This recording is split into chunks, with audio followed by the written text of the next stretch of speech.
Hello everyone, I am Sanjay. Welcome to my MRMT point channel.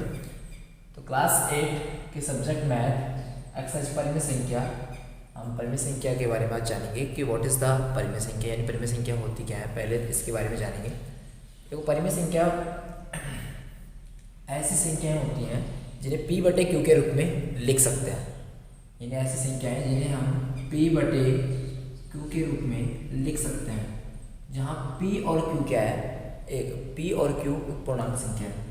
ऐसी संख्याएं जिन्हें p बटे q के रूप में लिख सकते हैं, जहाँ p एंड q ये दोनों के दोनों क्या है, पूर्णांक है। पूर्णांक संख्याएं धनात्मक ऋणात्मक दोनों हो सकती हैं। धनात्मक या फिर धनात्मक और ऋणात्मक ये दोनों हो सकती हैं, ठीक है ना। तो p और q ये दोनों पूर्णांक होना चाहिए, एंड धनात्मक या ऋणात्मक, यानी धनात्मक ऋणात्मक संख्याओं जीरो में शामिल उसको पूर्णांक संख्या कहते हैं, ठीक है। लेकिन ये जो q है, ये q जीरो के बराबर नहीं होना चाहिए। q जीरो के बराबर नहीं होना चाहिए। अगर ये q जीरो के बराबर हो जाता है तो वो संख्या परिमेय संख्या नहीं होगी, ठीक है। एग्जाम्पल उदाहरण के लिए देखें तो जैसे 2/3, 3/4, 1/4 माइनस 2/5, तो ये सबकी सब परिमेय संख्या है। ये सबकी सब क्या है, परिमेय संख्या है। यहाँ देखिए p बटे q के रूप में q यहाँ जीरो नहीं होना चाहिए, तो q यहाँ 3 है। अगर मैं इसकी जगह ऐसे लिखूँ 2/0, तो ये क्या परिमेय संख्या होगी? नहीं, क्योंकि यहाँ q का मान क्या है, 0 है। क्योंकि यहाँ q का मान क्या है, 0 है, इसलिए यहाँ परिमेय संख्या नहीं होगी। क्योंकि इसको हम इनफाइनाइट अपरिभाषित कर सकते हैं, इनफाइनाइट इसको अपरिभाषित कर सकते हैं, इसको मतलब निर्धारित नहीं कर सकते, अनिर्धारित संख्या है ये, इसलिए ये क्या हो गया आपका अपरिमेय संख्या होगी। मतलब इसको हम अपरिमेय नहीं कहेंगे, तो ये परिमेय संख्या में नहीं होगा। देखो 1/0 क्या ये परिमेय संख्या है? 1/0 नहीं होगी, क्योंकि यहाँ q का मान क्या है, 0 है, इसलिए ये परिमेय संख्या नहीं होगी। लेकिन 0/1 लिखेंगे तो इसकी वैल्यू क्या होगी, इसका मान क्या आएगा, 0 आएगा। तो इसका मतलब 0 क्या है, एक परिमेय संख्या है। क्योंकि यहाँ नीचे यानी ऊपर देखो 0 और नीचे 1 है, तो अंश बटे हर में देखो ऊपर 0 और 1 है, तो यहाँ q का मान क्या है, 1 है। q का मान 0 नहीं है ना, तो q का मान, हाँ p का मान कुछ भी हो सकता है, एनीथिंग पूर्णांक संख्या में से कुछ भी हो सकता है, लेकिन यहाँ q का मान 0 नहीं होना चाहिए, ठीक है। इस प्रकार ये पूर्णांक संख्याएं हैं। अब हम पूर्णांक संख्याओं के गुणधर्म के बारे में जान लेते हैं।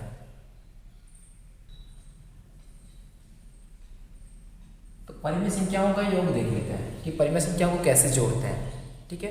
तो देखिए 2/3 प्लस 3/4 आपके पास ये कोई संख्याएं हैं, ये कोई परिमेय संख्याएं हैं। अब इनका हम क्या करना है, जो योग करना है। तो परिमेय संख्याओं को योग करने के लिए क्या करेंगे, सबसे पहले 3 और 4 का एलसीएम लेंगे। तो 3 और 4 का एलसीएम क्या होगा, 3 और 4 का एलसीएम क्या होगा, 12, ठीक है। अब 3 का हम इसमें डिवाइड करेंगे तो कितनी बार जाएगा, 4 बार। 4 को 2 से मल्टीप्लाई करेंगे, 2 गुना 4 बटे क्या जाएगा नीचे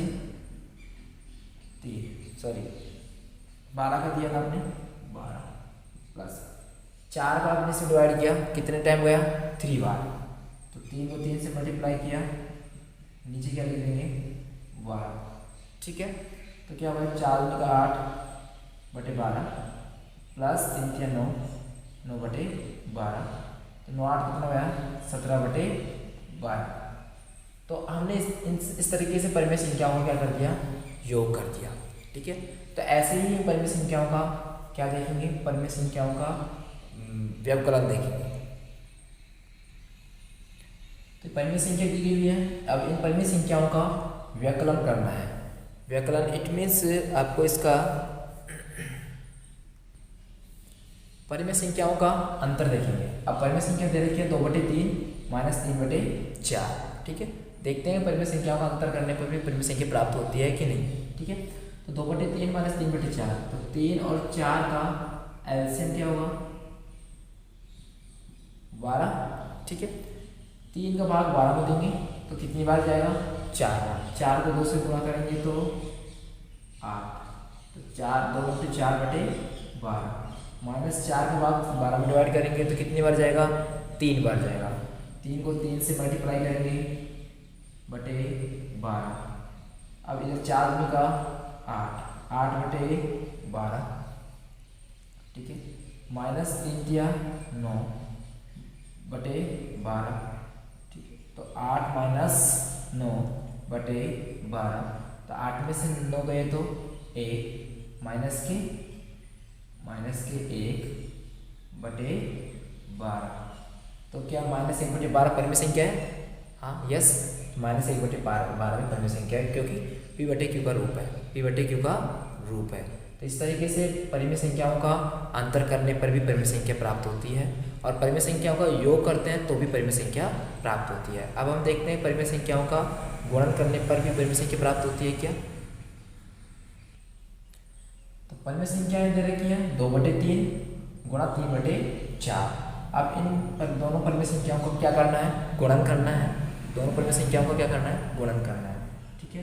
तो गुणन करना 2 × 3 बटे 3 × 4, तो 3 दूनी का 6 और 4 दिया 12। इसको काट लो, 6 कम 6 दूनी का 12, तो 1/2 भी क्या आपकी परिमेय संख्या है। तो हम कह सकते हैं कि परिमेय संख्याओं का गुणा करने पर भी परिमेय संख्याएं प्राप्त होती है। अब हम देखेंगे कि परिमेय संख्याओं का भागफल, कि परिमेय संख्याओं को भागफल करने पर भी क्या परिमेय संख्याएं प्राप्त होती है। हाँ, तो दोनों परिमेय संख्याओं का भागफल कि 2/3 भाग 3/4 दे रखा है। तो क्या करना है, 2/3 को एज इट इज लिखना है। ऐसे कैसे लिखना है आपको, जैसे अब हम भाग को जब भाग करते हैं, परिमेय संख्या को भाग करते हैं, बीच में भाग का साइन है, तो इसको हम किस में बदल देते हैं, मल्टीप्लाई में, गुणा में बदल देते हैं, और नीचे वाली संख्या को ऊपर लिखते हैं और ऊपर वाली संख्या को नीचे की तरफ लिखते हैं, ठीक है। तो 2 × 2 × 4/3 × 3, तो 4 दूनी का 8/3 × 3 मतलब 3 दिया 9, तो 8/9 आपकी परिमेय संख्या है क्या, परिमेय संख्या है, यस। तो हम कह सकते हैं कि परिमेय संख्याओं का भागफल करने पर भी परिमेय संख्याएं प्राप्त होती है। तो हमने आज जान लिया कि परिमेय संख्याएं क्या होती हैं, परिमेय संख्याओं का योग, परिमेय संख्याओं का व्यवकलन अंतर, परिमेय संख्याओं का गुणन एवं परिमेय संख्याओं का भागफल। तो हमने देखा चारों कंडीशन में परिमेय संख्याएं प्राप्त हो रही थी। तो हम कह सकते हैं कि परिमेय संख्याओं का योग करने पर परिमेय संख्या प्राप्त होती है, परिमेय संख्याओं का अंतर करने पर भी परिमेय संख्याएं प्राप्त होती हैं, परिमेय संख्याओं को गुणनफल करने पर भी परिमेय संख्याएं प्राप्त होती है, और परिमेय संख्याओं को भागफल करने पर भी परिमेय संख्या प्राप्त होती है।